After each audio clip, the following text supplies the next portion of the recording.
Soares está de volta. Eu converso com o oncologista e cirurgião torácico Antônio Bolfin. O assunto, câncer de pulmão. Durante o intervalo, então, eu propus que a gente conversasse um pouco sobre a sua viagem recente à China, onde foi fazer, né, observações e estudos sobre como é feito lá o tratamento nessa área. Isso. Quais foram as suas conclusões? O que acontece? É a segunda vez que a gente vai à China. Certo? Primeira coisa que todo mundo me pergunta, por que a China? A China, ela tem 1,5 bilhão de habitantes e 80% da população fuma. Além disso... É um fumacê. Se você ficar em Xangai e respirar 2 horas do ar ambiente, equivale a você fumar um cigarro. Ou seja, a casuística de câncer de pulmão deles é absurda. Por conta disso, o governo faz pesquisa ativa, faz muita tomografia de rastreamento nos pacientes que fumam e acaba achando muitos casos de câncer de pulmão em fase inicial. Então, você tem hospitais lá que são padrão chinês, né, de 2.000, 3.000 leitos, em que se fazem 80, 90 cirurgias torácicas por dia por câncer de pulmão. Se você pegar qualquer serviço grande no Brasil, faz 150, 200 cirurgias por ano. Lá eles fazem 90 por dia. Então, realmente lá é o local para você aprender como que se faz a cirurgia. É um padrão chinês de cirurgia. Exatamente, é industrial. Então, a primeira vez eu fui a Xangai, faz 2 anos, que era esse local que fazia 90 cirurgias por dia, então um volume muito grande. A gente acompanha o Dr. Diego González de Rivas, que é um espanhol, que foi o criador da técnica de cirurgia uniportal, e ele trabalha hoje na China. Ele já viajou por 104 países, mostrando a técnica, e 54 cidades diferentes da China. Então, ele hoje é o cirurgião que mais viajou pelo mundo, mostrando uma técnica cirúrgica. Dessa vez, nós fomos para outra cidade, nós fomos para Kunming, que é no sul da China, uma região muito bonita lá perto do Laos, Vietnã, em que ele trabalha em um hospital que é menor, são menos cirurgias por dia, ainda é um número muito grande, mas são menos. Mas o que acontece? Lá eles separam todos os casos mais complexos justamente para o Diego poder fazer. E lá a gente tem a oportunidade de entrar nessas cirurgias, juntamente com ele, ajudar nas cirurgias e ver os casos mais complexos que se pode imaginar em cirurgia torácica em um intervalo de 1 semana.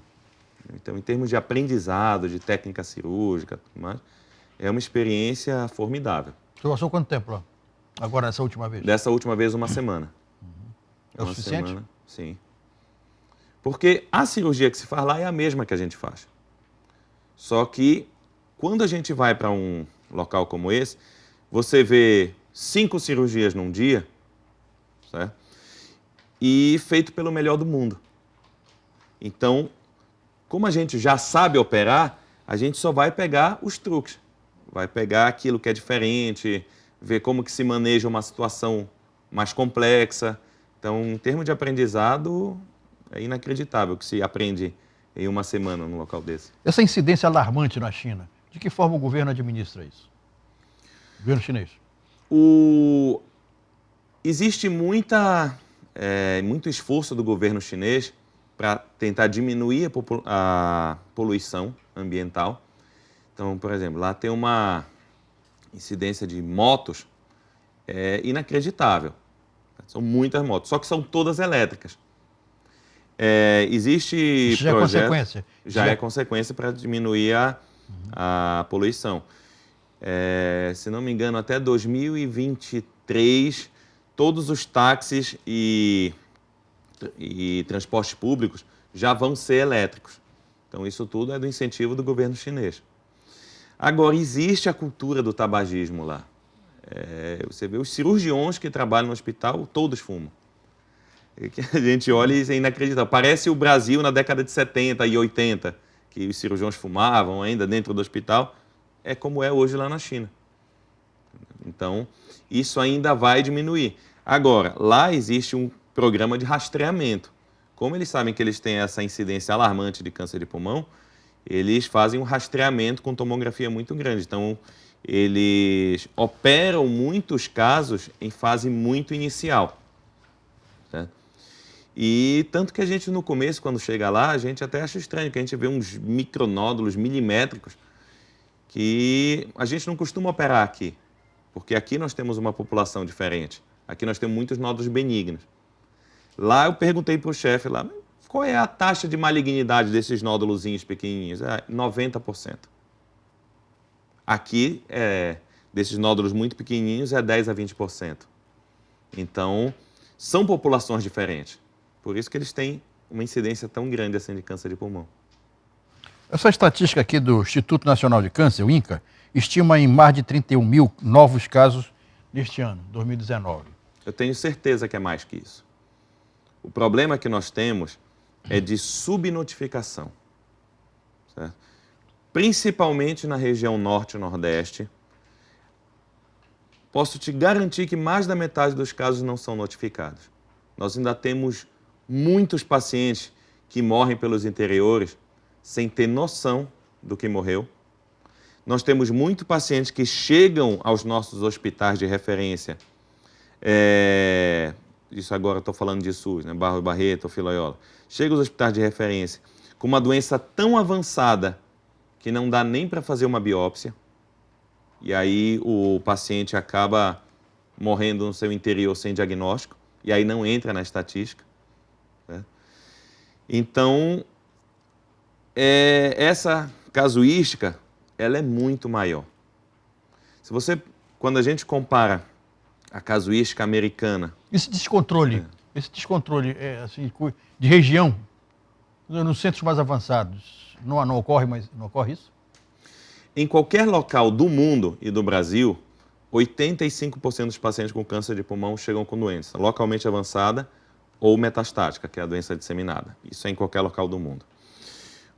Só que o problema de notificação, ele é nacional, mas é pior na região norte e nordeste, sem dúvida. A notificação dos casos aqui é muito deficitária. Doutor Bonfim, além do cigarro, que outras causas são possíveis? Como já foi falado, o tabagismo passivo. Certo. Né? Eu sempre falo alimentação, o seguinte... algum tipo de alimentação? A alimentação não tem tanta influência. Tem influência com outros tipos de câncer. Mas a alimentação não tem tanta influência com o câncer de pulmão. Agora, a poluição ambiental é um fator importante. O nosso processo de envelhecimento também é um fator importante. Todos os dias nós produzimos células que podem virar um câncer. E o nosso sistema imune vai lá e destrói aquela célula. Se você fuma, você produz mais células que podem virar um câncer. Então, a chance de você ter um câncer é maior. Quando a gente envelhece, a gente também produz mais células que podem virar o câncer e nosso sistema imune é pior. Então, o processo de envelhecimento pode levar a qualquer tipo de câncer, inclusive o câncer de pulmão, né? Independente de ter fumado ou não. 90% dos pacientes com câncer de pulmão fumam ou fumaram. 10% aí entram esses outros fatores. Ou fumaram? Fiquei preocupado. Já faz muito tempo, até os anos 60 e tal, mas parei e pronto, acabou.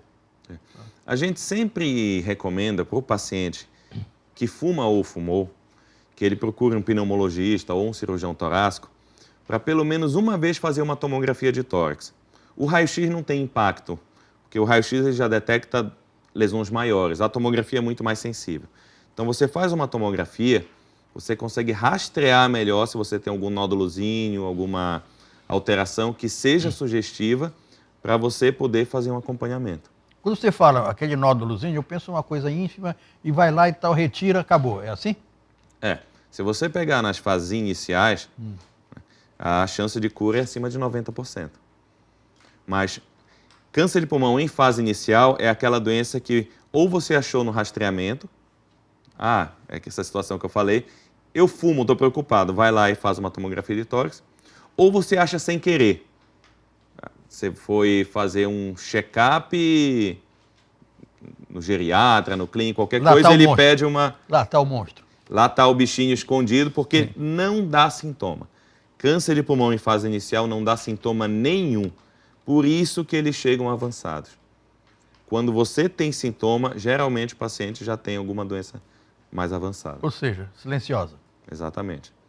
Uma doença covarde. Então, esse é o grande problema. Tem que ir no médico. Sei que muita gente tem medo de ir no médico, mas tem que ir no médico para correr atrás. Parar de fumar hoje, já ir hoje à tarde no médico para dar uma olhada nisso.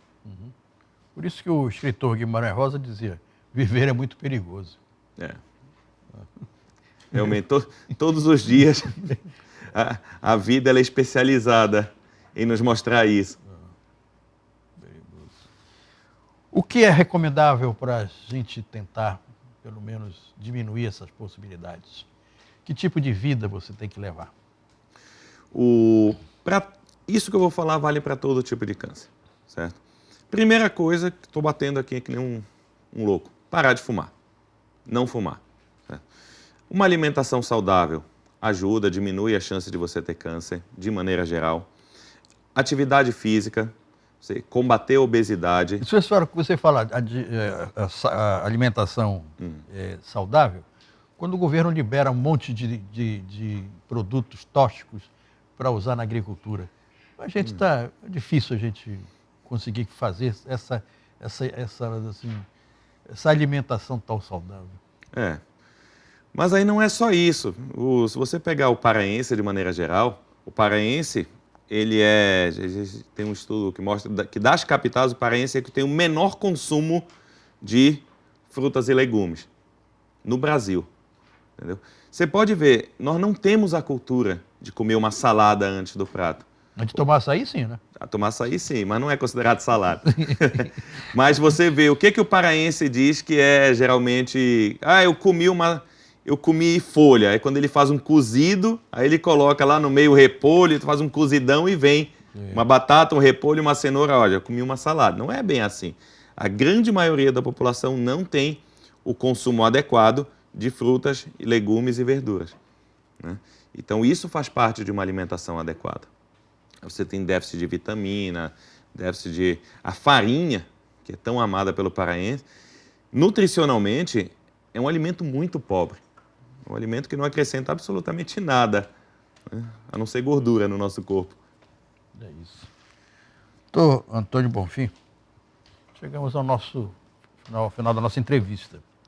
Você tem mais acrescentar mais alguma observação? Apesar de tudo que a gente falou que assim, parece muito alarmante, é importante saber que câncer de pulmão tem cura. Agora, é importante procurar diagnosticar na fase inicial, que é aí que você tem a chance, você procurar o profissional adequado, porque também se você faz uma cirurgia e essa cirurgia não é adequada, aí a sua chance de cura vai embora. Não tem quimioterapia e radioterapia que salve depois. É importante você sempre ter uma equipe que esteja engajada em resolver o seu problema. E aí vem os times multidisciplinares, em que você faz reunião do cirurgião, com quimioterapeuta, com oncologista clínico, com radioterapeuta, patologista, o pessoal de imagem, para você poder chegar naquele paciente e dizer, olha, o melhor tratamento para o senhor é este, certo? Porque avança muito. Câncer de pulmão, o tratamento avançou muito, então não adianta o cirurgião ficar com aquilo sozinho para ele. Eu vou tomar todas as decisões, não. Ele tem que ter um time alinhado para poder chegar no melhor tratamento para aquele paciente.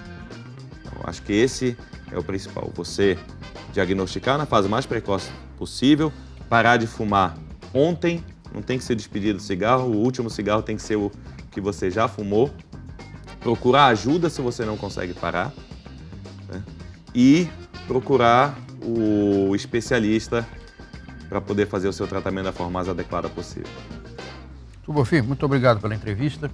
Espero nunca ser um paciente seu. Também espero. E muito obrigado pela entrevista. Valeu. Eu que agradeço. Ela serve como um alerta importante para as pessoas. Eu que agradeço esse espaço. Muito obrigado. O Mais volta no próximo domingo. Até lá.